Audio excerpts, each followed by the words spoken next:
Kwa huku mbele usifunike kwa sababu kuna vitu nataka kutoa huko. Pale getini.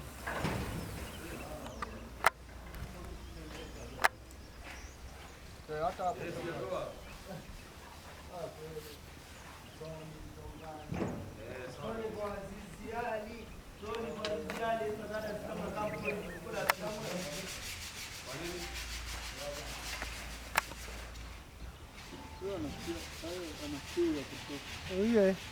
Sasa ile amekuja asubuhi hata akambukiza akaenda bila kumaliza kile. Hakunywa vya kutosha.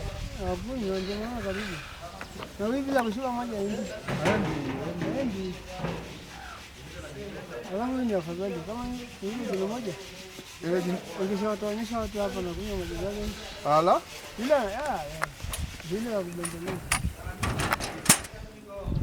Sasa usikie magari. Ha? Nasema kidogo yule jina moja amuone